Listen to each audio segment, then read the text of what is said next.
for acid and base strength, they're both going to be defined kind of the same way, where a strong acid as well as a strong base are defined that way because of how much they dissociate. So a strong acid is going to completely dissociate.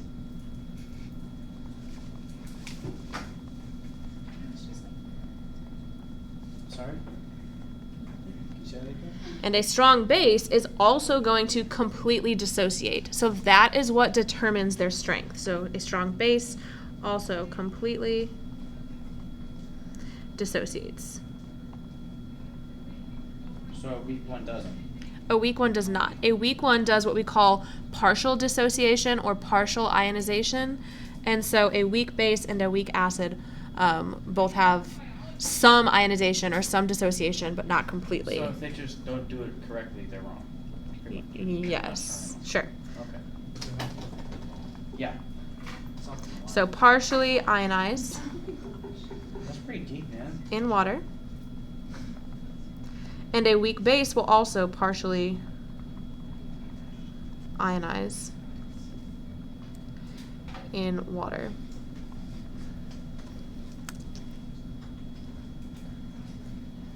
I feel like it says in water, so I'm curious. What if it like doesn't? What if it completely? It's in water. Only in water? Yeah. Okay, and then I'm just going to jump down real quick for the pH scale because I'm not sure that I explained this on the other notes, but just in case. The pH scale goes from 0 to 14, where our midpoint is going to be about 7. This would be a neutral thing. And the further away from neutral you get, the further away from 7, the stronger something is. So if you are on the high end of it, if you're towards 14, this is going to be bases. And if you are on the low end, if you're going towards 0, you are going to be an acid.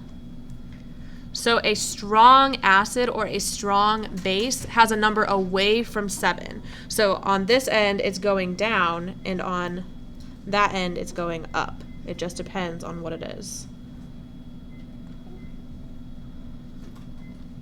And then a neutral pH is because you have equal numbers of hydrogen and hydroxide ions. So we're going to say equal hydrogen and hydroxide ions. So that's just a little bit of context for kind of how this chart fills in later on. So 7 is here. Your bases are going to have a pH of 7.1 to 14, and a pH of 0 to 6.9 would be an acid. That is all on a different video talking about the characteristics chart, so I'm going to go back up. So this was just to kind of orient us a little bit. And then as far as our strong acids, I do want you to memorize this list. So memorize the 6 strong acids. There are 3 binary and 3 ternary acids. So a binary acid is going to be just hydrogen bonded to a single element. This one, I've seen a whole bunch of different ways that students try to memorize these. I think the easiest thing to do always is use your periodic table. So that's how I'm going to teach it. So the 3 binary acids are going to be hydrogen bonded to 3 elements that are in group 17. It's going to be these 3 right here. So hydrochloric acid, hydrobromic acid, and hydroiodic acid.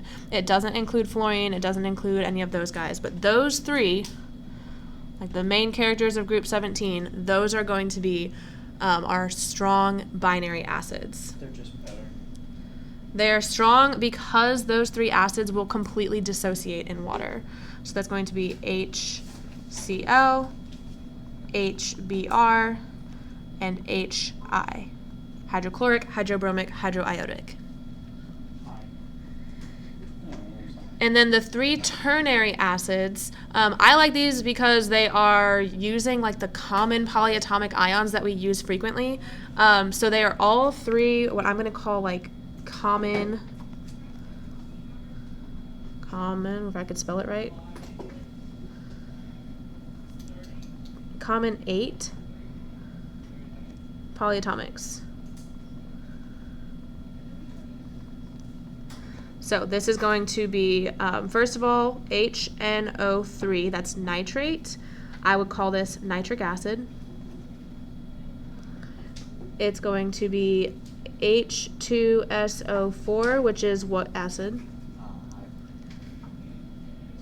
So what? Sulfate. If this is an 8, it's going to be Ick. ick. Okay, so sulfuric.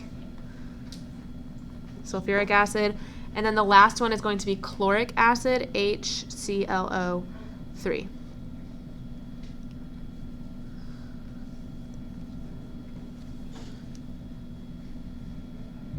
So these specific 6 acids are going to be our strong ones. 1, 2, 3, 4, 5, 6.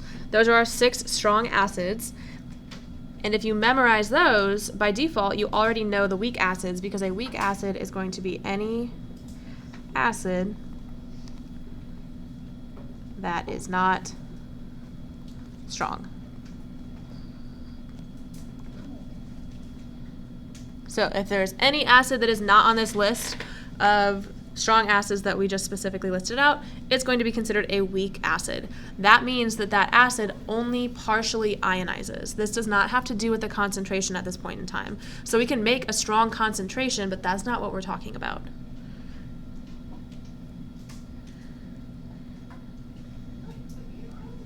And then as far as our strong bases, again, I think that the best tool to use is your periodic table, because you will always have your periodic table available to you. So if you remember, these 2 groups are called, oops, that was an ugly line. Do you remember what the groups are called? Alkaline metals. Okay, so group 1 is called your alkali metals, and group 2 is called your alkaline earth metals, but they both kind of have that word in them, AlKaline. And based on what we just learned about this being bases, an alkali metal or an alkaline substance is going to be basic. Those 2 things are related to one another. So any group 1 or group 2 metal, except for beryllium, any of these guys bonded to a hydroxide is going to be a strong base. Okay. And then weak bases are going to be any other metals. So that would be beryllium is going to be a weak one, aluminum is going to be a weak one, and so we'll list those as far as weak bases. So strong bases are going to be any alkali or alkaline metal except for beryllium, so any group 1 or 2 metal except for beryllium bonded to OH, hydroxide.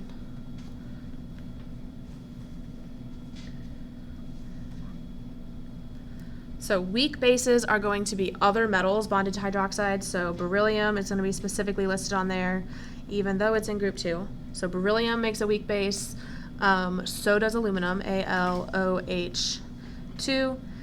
And then even though this might not look like a base, NH3 is considered a base because it will often accept a hydrogen ion. And so if you don't know what that means, go watch the video on how we define acids and bases, and that one will make sense. But it is a weak base.